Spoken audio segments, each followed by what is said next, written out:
Let's now talk a little bit about a question of absolute and relative configuration of chiral centers.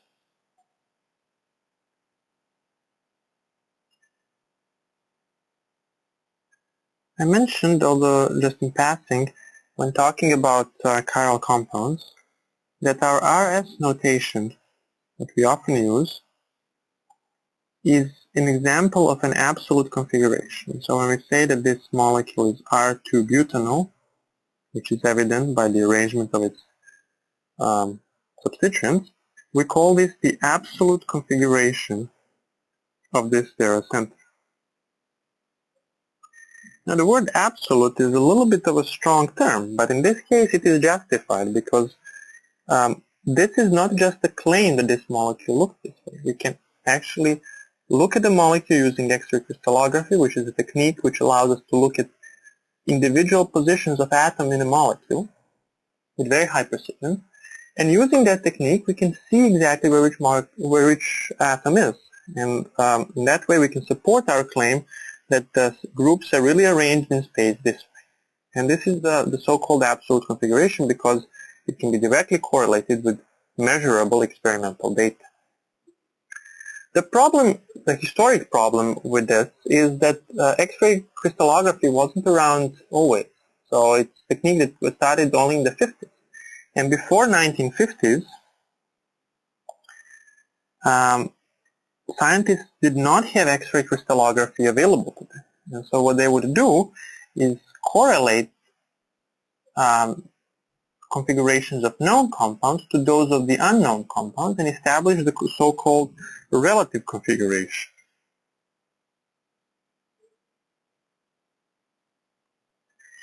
If you look at an example, and I will use here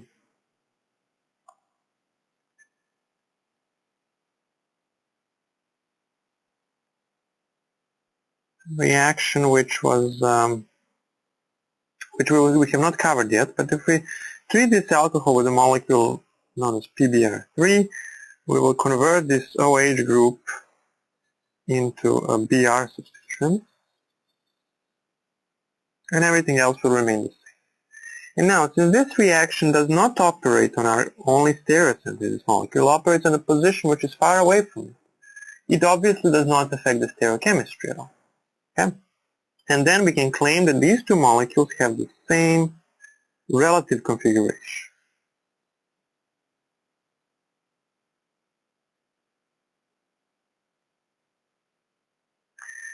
Okay, well now we have this claim.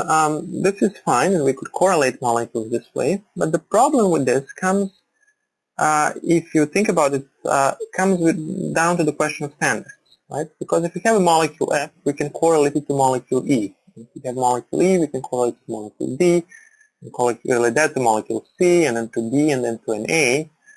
But the question is, what do we correlate this original molecule? We need to have some gold standard that we can then correlate everything to it. But what is that gold?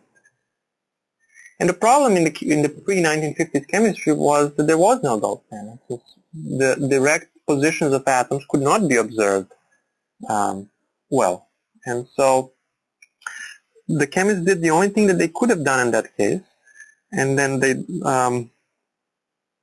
they guessed. So they took a molecule which was known as L-glyceraldehyde, and the given molecule had a specific rotation of a certain amount. It was a pure compound, but they didn't know how its structure looks like in 3 dimensions. And so they simply guessed that it looks this way and called this L-glyceraldehyde without any experimental proof. Okay? Back in those days, they did not use the RS absolute configuration. They used the DL relative configuration. And then using this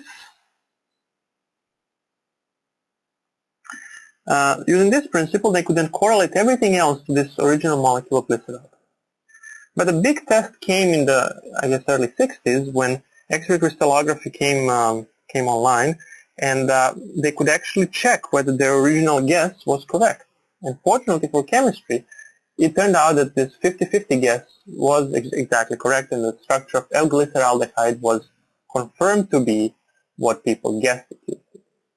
Had that not happened, then all the pre-1950 stereochemical literature would have to be revised with all the configurations flipped. The reason why I'm still mentioning this relative configuration, although nowadays it's really not quite as necessary since everything can be assigned an absolute configuration, is because the remnants of this nomenclature still remain in naming a lot of natural products. So for example, this representation talks about L amino acids, where this L is now on the left-hand side of this model. And if you look at the compound shown here, this will be an example, and this acid is called L-serine. So it's used a lot in the chemistry of amino acids. It's also used a lot in the chemistry of sugars, which is a very important one. And so now we have a molecule of glucose, which has 4 stereocenters, so it's a very complex stereochemical system. And in this case, DL nomenclature, just for brevity's sake, looked only at the bottom carbon here, the one closest to the CH2OH group, and since this was on the right-hand side, called this D-glucose. Okay? And so, while it's unlikely that in the case of normal organic molecules you'll ever see the L and D anymore used, it will be a relatively prevalent motif in the chemistry of amino acids and sugars. However, it's important to notice that any compound can be assigned RS denominators for any of their stereocenters. It's only that for some that procedure is not quite as common as it is for the others.